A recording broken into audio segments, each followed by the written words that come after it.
Ms. Grosu, I'll begin with you. Will you please talk about the ironic juxtaposition between the amount of medical care available to a premature baby who was wanted and a live premature baby who is the result of an attempted abortion and deemed unwanted? Thank you, Mr. Chairman. For sure. I would first like to make a distinction, too, that abortion is not health care. Killing your own child is not health care, and American taxpayers should not be funding this. And there is no such thing as a safe abortion either. Abortion is a very dangerous procedure. Having said that, I will go to your question.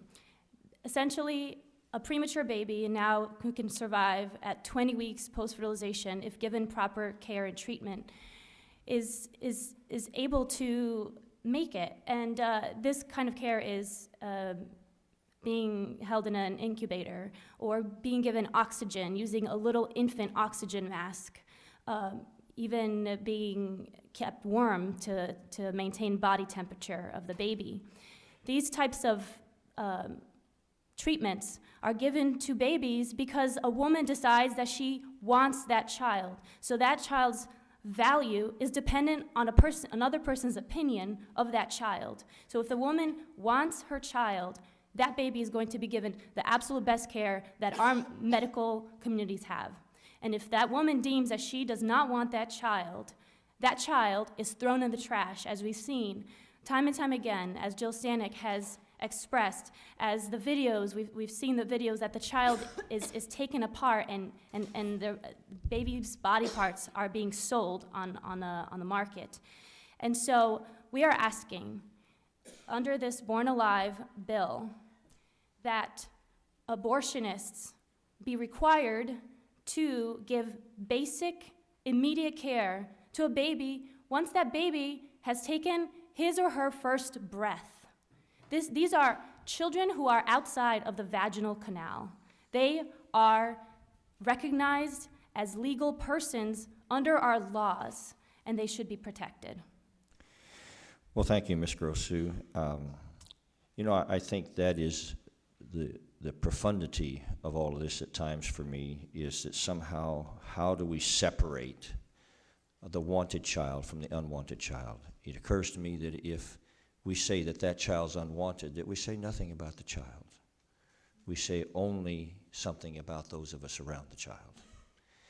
And if indeed we have come to the point where what gives a child the right to live and the right to protection is being wanted or unwanted, then all the dreams of the founding fathers are lost, and all of the things that those people out in Arlington National Cemetery died to preserve are lost, because America's founding dream was this notion that all of us were created equal and that these were rights given by God, that this thing was a miracle, and that to secure that right, that's the reason governments came about, and that it had its power from the consent of the governed. And there is no way to articulate the tragedy of losing even one little child. But I would suggest to you that something else is lost here, and that is that it's not the dying that leaves scars, it's the killing. And when we create this stone in our hearts and our conscience to where we are able to say this born alive child is only protectable if they're wanted. Do you understand where we come to then as Americans? Do you understand what's left? If we don't want to protect a born alive child, then who should we protect? If killing a born alive child is not wrong, then on what basis do we say anything is wrong? What protection do any of us have when as a society we harden our hearts to the extent that we will stand by and advocate and say it's a right to kill a born alive child and there should be no protection for that child? I do fear for my country. And I pray that somehow in the days ahead that our country will begin to consider who we are. I would call upon Donald Trump to say who he is on this issue, on born alive protection. I would call on Hillary Clinton to do the same thing. I would call on the U.S. Senate to bring this bill up for a vote. Because if we are no longer committed to protecting born alive children, then it's time to board the place up that we're in and go home, because the battle is lost. And this ideal that all of us were created equal and are children of God has slipped from us. And I, for one, do not believe that. I believe that Americans are still protectors of children. I believe that America's best days are still ahead. And I believe that some of the testimony we've had here today is the most compelling I've heard in a long time. And I would just say to those of you that disagree, there's no hate in my heart toward you. But I would also say something that William Wilberforce said a long time ago.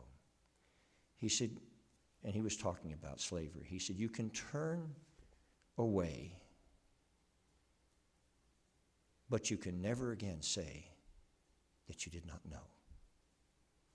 Today, you know that born alive children are dying, and there are those of us trying to protect them. And I only pray that somehow, that as it's happened in the past in America, that we come to a conclusion that, you know what, this is not who we are. And we still hold these truths to be self-evident, that we're all created, and that makes us a miracle, and that's worth protecting.